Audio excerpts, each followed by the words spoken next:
Party మారిన ఎమ్మెల్యేలకు speaker sir ఇచ్చిన నోటీసులకు సమాధానాలు చెప్పిన ఎమ్మెల్యేలు మేము కారు పార్టీని విడిచిపెట్టలేదు, ఇప్పటికి సుతం ఇంకా ఆ పార్టీలనే ఉన్నాం, కేవలం మమ్మల్ని గెలిపించిన నియోజకవర్గ ప్రజలకు అవసరమైన అభివృద్ధి పనుల గురించి మాట్లాడేతందుకే ముఖ్యమంత్రిని కలిసినాం.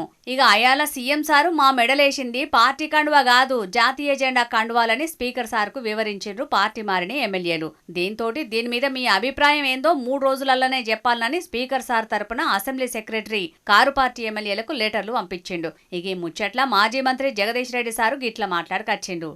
కేటీఆర్ గారి దగ్గరికి రావాలి కదా వర్కింగ్ ప్రెసిడెంట్ గా, సార్ మేమేం పార్టీలు మారలేదు, మేము నియోజకవర్గాల అభివృద్ధి కొరకే పోయినాం, మరి ఇట్లా నోటీసులు ఇచ్చిన స్పీకర్ గారు, మీరు పిటిషన్లు ఇచ్చినారు మన ఎమ్మెల్యేలు మన జన సెక్రటరీలు, కాబట్టి మేము మీతోనే ఉంటాం కాబట్టి అది ఉపసంహరించుకోవడానికి కేసీఆర్ దగ్గర రావాలి కదా వాస్తవానికి. కానీ ఎక్కడ పోయినారు? రేవంత్ రెడ్డి దగ్గర పోయినారు. రేవంత్ దగ్గర పోయి కాపాడిన మహాప్రభు అని చెప్పి కాలబట్టుకొని ఏదో చేసి ఏదో తిప్పలబడుతున్నారు.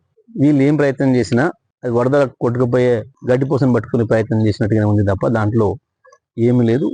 బలహీనమైన వాదన ఉంది. ప్రజల్ని మోసం చేయొచ్చు, టెక్నికల్ గా మోసం చేయొచ్చు మేము కోట్లను అని ఒక భావన కనబడుతుంది. దొంగ దొంగ దొంగ అని నడిచిన పద్ధతులు కనబడుతుంది తప్ప ఇంకొకటి లేదు.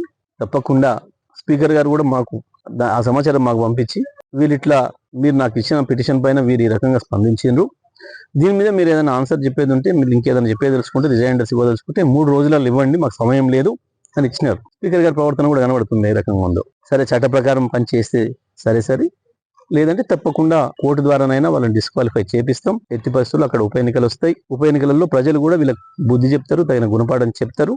వీళ్ళ రాజకీయ జీవితాలకు ఇదే చివరవుతుంది. ప్రజలు అసహించుకుంటారనే సోయి కూడా లేకుండా ఆ ఎమ్మెల్యేలు మేము ఇంకా కూడా బీఆర్ఎస్ పార్టీలనే ఉన్నామని చెప్తున్నారని గరమైండు జగదీష్ రెడ్డి సారు. ఇంత బహిరంగంగా దొరికిపోయింది కాబట్టే రేవంత్ కాదు ఎవ్వరు కూడా వీళ్ళని కాపాడలేరు. ఖచ్చితంగా వాళ్ళ మీద అనర్హత వేటు పడుతుంది, అక్కడ ఉప ఎన్నికలు వస్తాయి, ప్రజలు వీళ్లకు బుద్ధి చెప్తారని అన్నాడు. ఇక ముచ్చట్ల మంత్రి జూపల్లి కృష్ణారావు సారు గీతీరుగా మాట్లాడకొచ్చిండు. ఈ ప్రభుత్వం రేపు కూలిపోతుంది ఎల్లుడు కూలిపోతుందని మాట్లాడినారు. అంటే ఏ లెక్క ప్రకారం మాట్లాడినరు? అంటే ప్రజాస్వామ్యాన్ని పూర్తి చేయాలనే ప్రయత్నం చేసే కార్యక్రమం చేయడం లేదా? మాట్లాడగలరు బీఆర్ఎస్లో మాట్లాడి బీజేపీలో మాట్లాడగలరు. అయినా కూడా నిర్ణయాలు అనేది ఏదున్నా కూడా చట్ట ప్రకారం ఉంటే చట్ట ప్రకారమే ఉంటాయి, న్యాయం ప్రకారం ఉంటే కోర్టులు ఉన్నాయి, స్పీకర్ నిర్ణయాలు ఉన్నాయి. మరి దీనికి ఏదో సిగ్గుందంటే వాళ్ళు ఏదో చేరినట్టుగా. దానికైతే మేము మా పార్టీలో ఎవ్వరిని చేర్చుకోలేదు, వాళ్ళ నియోజకవర్గాలలో ఉన్న సమస్యలను తీరవాలని ముఖ్యమంత్రిని కలిసిర్రు, దాంట్లో తప్పే ఉన్నది అన్నట్టుగానే మాట్లాడిండు. కారు పార్టీ లీడర్లేమో ఖచ్చితంగా ఉప ఎన్నికలు వస్తాయని అంటుంటే, చేతి పార్టీ లీడర్లు పార్టీ మారిన ఎమ్మెల్యేలు మాత్రం ఎవ్వరు ఏ పార్టీ మారలేదని అంటున్నారు. మరిగా దీని మీద స్పీకర్ సారు ఏం నిర్ణయం తీసుకుంటాడో ఏం కథనో చూడాలిగా.